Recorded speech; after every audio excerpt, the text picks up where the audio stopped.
Dito sa Papa Dudut Stories, ikaw ay hindi nag-iisa.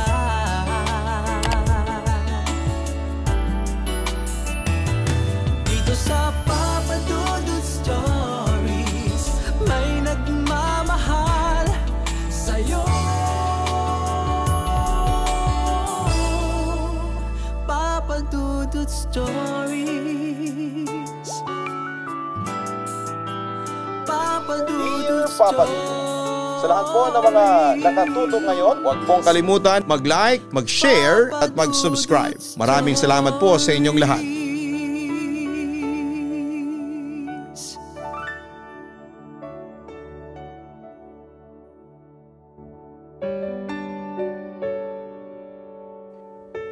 Dear Papa Dudut, magandang gabi sa inyong lahat. Ako po si Jenaline, 31 years old na ngayon at nagwo-work ako bilang empleyado ng isang manufacturing company dito sa Pasig. Habang dito naman ako sa Santo Domingo, Cainta, Rizal, nakatira kasama ng aking pamilya. Siya nga pala, matagal na pala akong listener ng inyong programa. Pero recently lamang ako naging subscriber ng inyong channel at maraming horror stories na akong napakinggan sa channel mo. Kaya eto, na-inspired ako at nagbigay ito ng lakas ng loob sa akin para i-share sa inyo ang aking karanasan. Isang kababalaghang pangyayari sa aking buhay. Nagsimula ito 10 taon nang nakakaraan. Nakatira po ang buong pamilya ko sa Morong, Rizal. Madaling araw noon, Papa Dudut, siguro bandang 3:00 ng madaling araw, gumising ako para maglaba ng damit sa likod bahay namin. Madalas kong ginagawa ito noon. Madaling araw pa lamang ay gising na ako at gumagawa ng mga gawaing bahay para pagsikat ng araw, papasok na lamang ako sa kolehiyo. Hindi na namin masyadong pinapagod sa gawaing bahay ang mama ko dahil minsan na siyang na-stroke. Kaya para makatulong sa kanya, ako na ang naglalaba, naglilinis ng bahay at nagluluto ng almusal. Habang naglalaba ako ay may narinig akong boses na hindi ko maintindihan. Kaya akala ko nga noong una ay yung aso namin kasi may pagkahayop ang boses nito. Kaya nagpasya ako na sinilip ko yung aso namin sa gilid kaso ay nadatnang kong natutulog pa ito. Bumalik na lamang ako sa aking pwesto at nagpatuloy na lamang ako sa paglalaba. Pero Papa Dudut, nagulat ako kasi papalakas ng papalakas yung naririnig ko hanggang sa napatingin na nga ako sa may likuran ng bahay namin.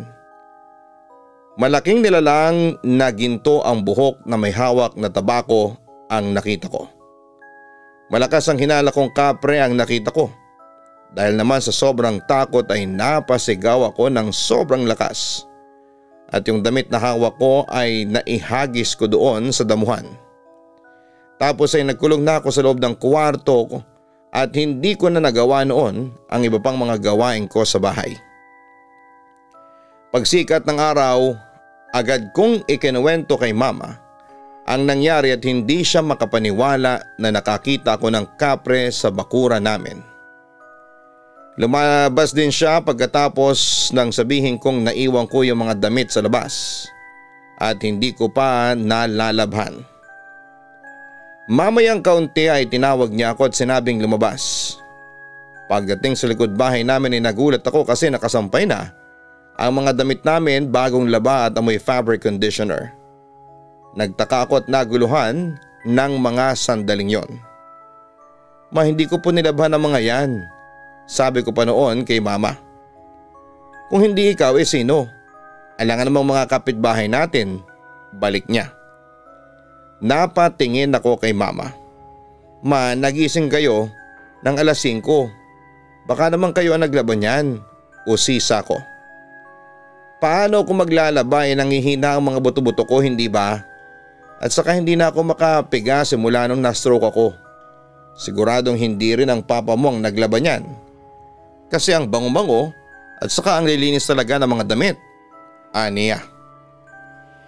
Napaisip pa ako ng mga sandaling yon, Papa Dudut. Hindi rin ang mga kapatid ko kasi noong pumasok ulit ako sa kwarto, tulog na tulog pa rin ang mga kapatid ko noon. Kaya ang tanong ko ay sino ang naglaba ng mga damit namin? Baka naman yung kapreng nakita mo. Siya siguro ang naglaba niyan. Natatawang biro pa ni mama sa akin. Hindi naman ako natawa at salip ay nagulat pa ako sa sinabing niyang yon. Muli kong inamoy ang mga damit na nakasampay ang bango ng mga ito. Pero imposible kasing hindi naman kami gumagamit ng fabric conditioner. Sa uli sumuko na ako sa kakaisip at naghanda na lamang ako noon sa pagpasok ko sa eskwelahan. Samantala hindi ko alam na simula lang pala yon ng panggugulo ng kapre sa aking buhay. Nangyari ito papadudot makalipas ang eksaktong 1 buwan simula noong labada incident. Isang gabi full moon noon, yun ang pagkakatanda ko. 3 kaming naiwan ni na mama sa bahay kasama namin ang nakababatang kapatid ko na si Edsel. Nag-overtime noon ang papa ko sa trabaho niya at nalaman na lang namin ito nang tumawag siya mismo kay mama para magpaalam na malilate siya nang uwi sa gabing yon. Hanggang sa napagpasyahan naming matulog.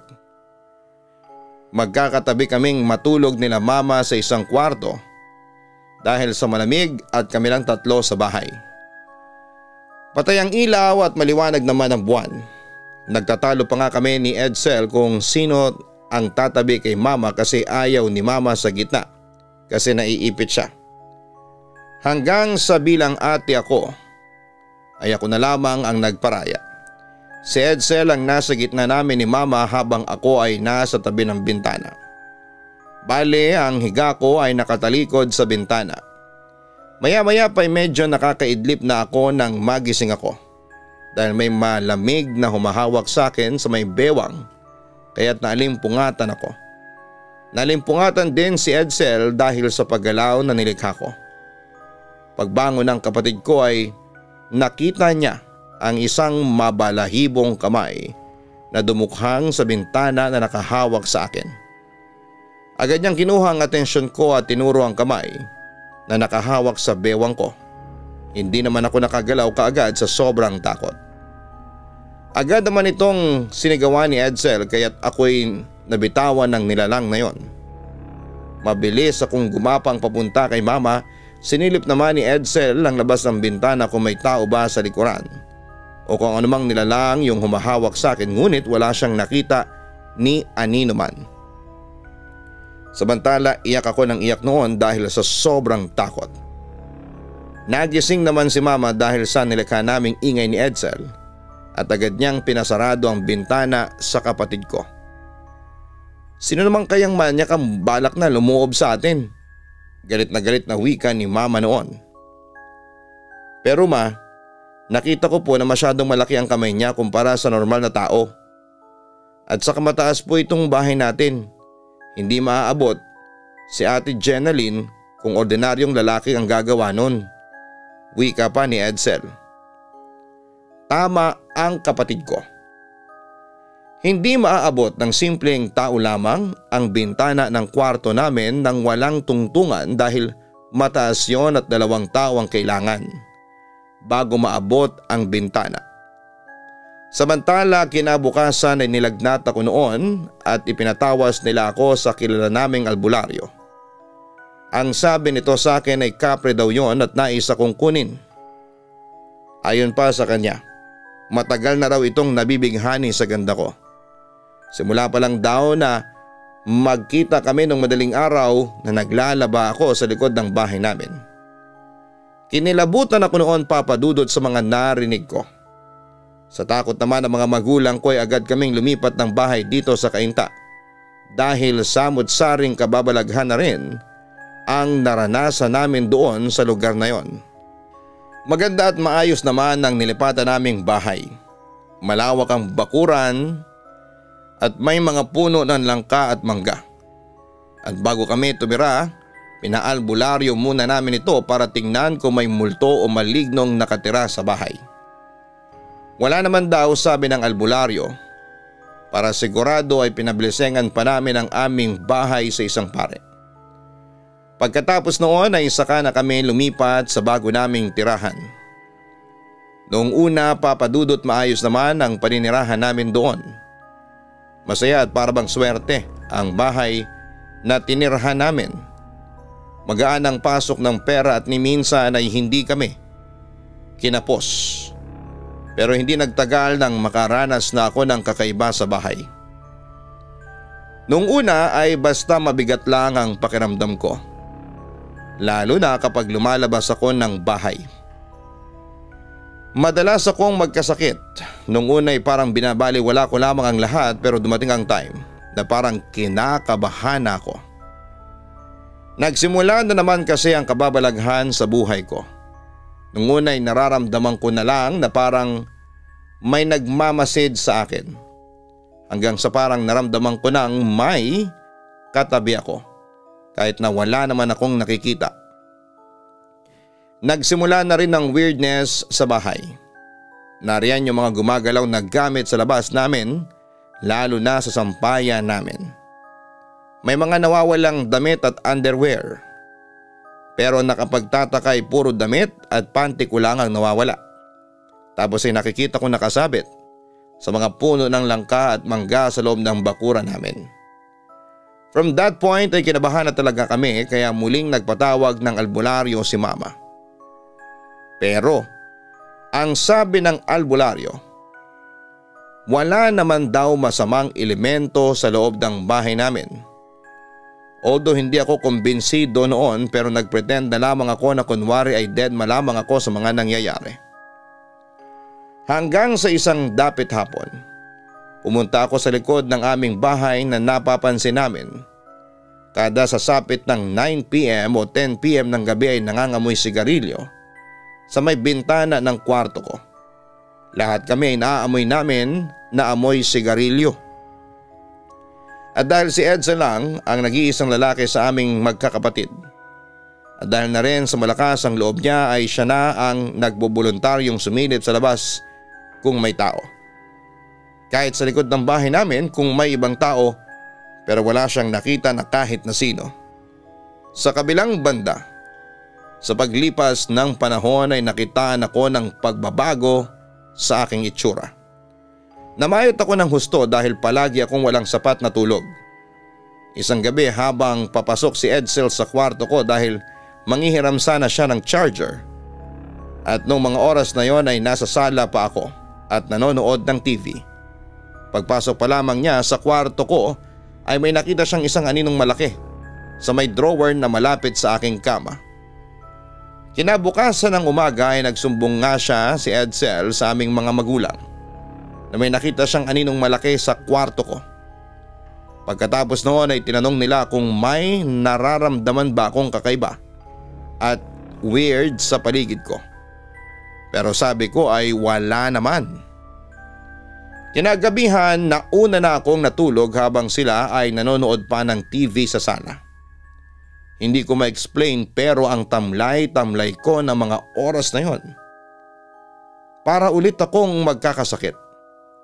Hanggang sa nanaginip na lamang ako. Nagpakita sa akin ang isang lalaki na blonde ang buhok. Matangkad pero tinatago niya ang kanyang buong mukha gamit ang isang mahabang tela. Kumbaga sa ulo niya buhok lang ang nakikita ko. Mamayang kaunti ay inaya niya ako sa isa sa mga puno ng langka sa bakuran namin. Mamayang kaunti ay bigla itong nagtransform bilang isang malaking puno na gawa sa ginto at hitik sa bunga. Sabi ko sa lalaki sa aking panaginip, "Sino ka? Bakit ayaw mong magpakita sa akin? Sumama ka na sa akin, mas maganda rito. At hindi ka kailanman magugutom," sagot naman niya sa akin. Pagkasabi niya noon ay biglang nagbago ang lugar na kinakatayuan ko sa aking panaginip.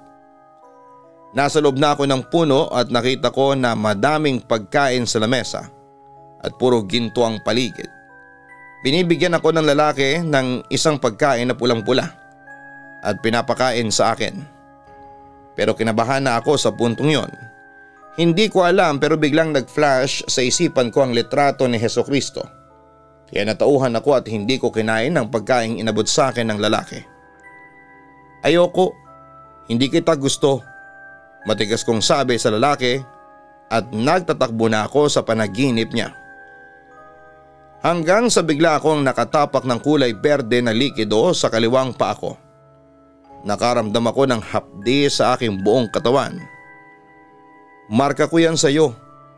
Napatunay na sa akin ka. Galit na sabi ng lalaki. Tapos ay hinubad na niya ang takip sa mukha niya. Doon ko lang napagtanto na ang lalaki ay ang kapreng matagal nang nanggugulo sa buhay ko. Bigla akong nagising sa aking bangungot. Pagtingin ko sa relo, nasa 12:00 na pala ng madaling araw. Bumangon ako noon at sumilip at nakita kong bukas pa ang ilaw sa sala dahil nanonood pa ng movie sina Mama, Papa at Edsel. Agad naman akong lumapit sa kanila at ikinuwento ko ang aking napanaginipan. Baka Jenaline nawawalan ka na ng pananampalataya sa Panginoon. Kaya ka ginugulo ng kapre. Nag-aalalang wika ni Mama sa akin. Ma, hindi po. Gabi-gabi naman po ako nagdarasal. Sabi ko naman sa kanya. Ipagdasal mo lang yan at saka bangungot lang yan. Hindi yan magkakatotoo. At saka lumipat na nga tayo ng bahay para takasan ang kapreng yun. Sabi naman ni Papa sa akin. Pero pa, paano po kung nasundan niya tayo? Pag-aalala ko. Ang alam ko, Jenaline, hindi umaalis ang mga kapre sa teritoryo nila. Hindi sila pwedeng lumipat ng bahay tulad ng ginagawa natin. Sagot niya sa akin. Malakas pa rin po ang kutob ko na sinundan niya tayo. Naiyak kong sabi sa mga magulang ko. Agad naman nila akong pinatahan at pinakalma. At yun nga, Papa Dudut, binaliwala ni na Mama at Papa ang bangungot kong yon. Kaya nagpatuloy yon. Hanggang sa dumating ako sa punto na bigla na lamang akong sumisigaw sa aking kwarto at nagagambala ko sa pagtulog ang buong pamilya ko. Paanong hindi ako magpapanik noon samantalang nagbabanta noon sa akin ng kapre? Nagagahasain daw niya ako at sapilitang aagawin sa pamilya ko. Dahil dito ay nagpasya silang dalhin ako sa albularyo. Dito nga nakumpirmang ginugulo ako ng dating kapreng nagkagusto sa akin. Agad naman akong binigyan ng mga pangontra sa kapre. Ang buong akala ko ay magiging okay na ang lahat pero Papa Dudut, nagkamali ako. Dahil noong oras ding yon ay sinapian ako. Hindi ko alam ang nangyari pero sabi ng mga magulang ko ay nagwawala at nagsisisigaw daw ako habang sinasapian. Agad na naalarma ang albularyo at ginawa nito ang lahat para mapaalis ang nilalang na sumasapi sa akin. Pero nabigo siya kasi sadyang napakalakas daw nito. Hanggang sa nagpakilala na daw ang sumapi sa akin na isang kapre. Ako ang prinsipe ng mga kapre. Nais kong makuha ang katawan ng babaeng ito sapagkat siya ay aking natitipuhan. Sabi ko raw sa lahat habang nasa ilalim ng kapangyarihan ng kapre. At biglang tumigil ang albularyo sa kanyang pakikipag-usap sa kapreng yon. At sinabi niya kina Mama at Papa ay hindi niya kaya ang sumapi sa katawan ko dahil nagtataglay ito ng matinding lakas. Sa pangalawang pagkakataon ay inutusan ni Mama sina Papa at Edsel na buhatin ako at magtutungo kami sa simbahan upang humingi ng tulong sa pare. Pagdating namin sa simbahan ay agad na inasikaso kami ng pare at kinausap nito ang kapre. Sinambit ng pare ang kanyang naisambitin na dasal at doon ay biglang nagalit ng tuluyan ang kapre. At muli akong nagwala. Agad namang hinawakan ni na Papa, Edsel at ng ilang sakristan ang aking kamay at paa dahil nagpupumiglas daw umano ako ng sandaling yon. May pagkakataon pang araw na nasipa ko yung pare at tumalsik yon. Hindi nila kayang taglay na lakas ng kapre kaya halos sumuko na sila noon sa akin. Samantala ng mga panahong sinasapian ako, ang aking huwisyo ay nasa paligid lang. Alam kong sinasapian ako pero wala akong magawa kasi hindi ako ang in control sa sarili kong katawan. Kaya naisipan ko na lamang na manalangin at buti na lamang may alam akong dasal kay Saint Michael the Archangel at Saint Bruno. Dinasal ko yon at naramdaman kong nagpipilit na makalabas ang sumasaping kapre sa katawan ko. Lalo ko nilakasan sa isipan ko ang mga dasal hanggang sa bigla na lamang umangat ang isang maitim na usok mula sa aking bibig at nagmamadali itong lumabas ng kwarto. Sa puntong yon, Papa Dudut, na-regain ko ang aking consciousness at ang aking katawan at naiyak akong yumakap sa aking mga magulang. Papa Dudut, naging life changing sa akin ang pangyayaring yon. Hindi ko akalain na masosurvive ko yon. Muntik na akong makuha ng isang possessive at obsessed na kapre. Buti na lamang talaga at iniligtas ako ng aking pananampalataya. Sa ngayon, Papa Dudut, ay nagpatuloy lamang ako sa buhay. Nakatapos din ako ng kolehiyo at nagkaroon ng magandang trabaho.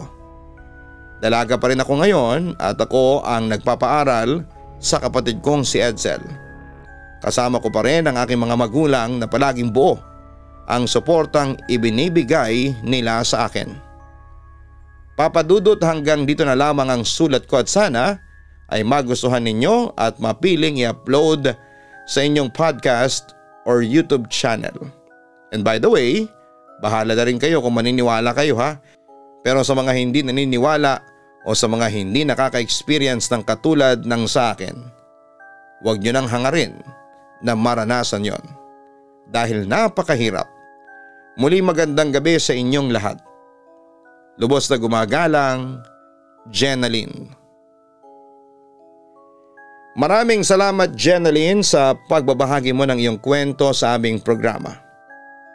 Ang mga kapre ang madalas na pinapanakot noon sa atin ng ating mga magulang para hindi tayo magkaroon ng lakas ng loob na lumabas kapag gabi. Pero sa mga biro at pananakot na yon ay nagtataglay ang isang nakakatakot na katotohanan tungkol sa mga kapre at iba pang mga laman lupa. Mahirap silang kalabanin dahil bukod sa hindi natin sila nakikita, hindi natin alam kung kailan o saan sila aatake. May kakayahan din silang magbigay ng sakit o kamalasan sa iyong buhay. Pero wala ang kapangyarihang ito sa malakas na kapangyarihan ng Diyos.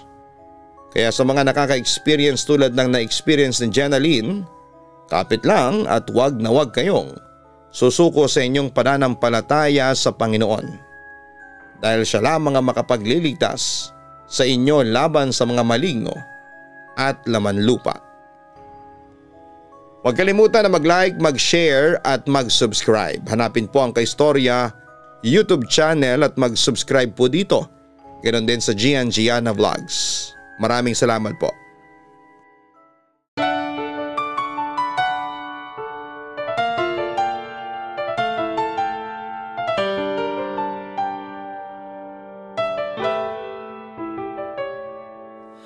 Ang buhay ay mahiwaga, laging may lungkot at saya. Sa Papa Dudut Stories, laging may karamay ka.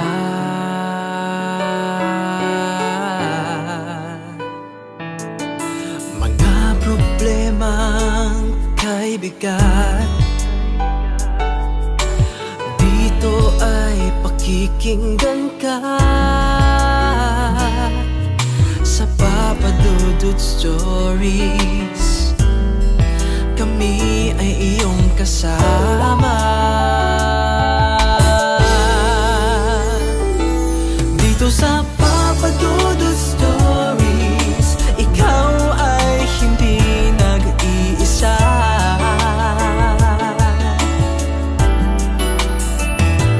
Dito sa Papa Dudut Stories, may nagmamahal sa'yo. Papa Dudut Stories, Papa Dudut Stories, Papa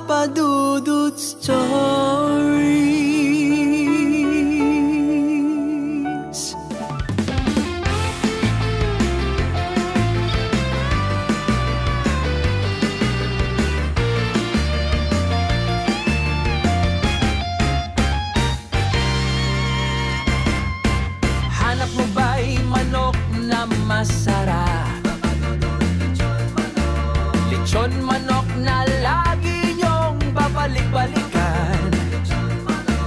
Let's go na magpatumpik-tumpik pa. Siguradong enjoy lahat sa kapagkainan. Papa Dudut, lechon manok, iba ang lasa, iba ang sarap.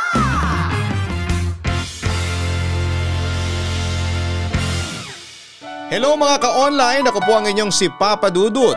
Huwag kalimutan na mag-like, mag-share at mag-subscribe. Pindutin ang notification bell para mas maraming video ang mapanood ninyo. Maraming salamat po sa inyong walang sawang pagtitiwala.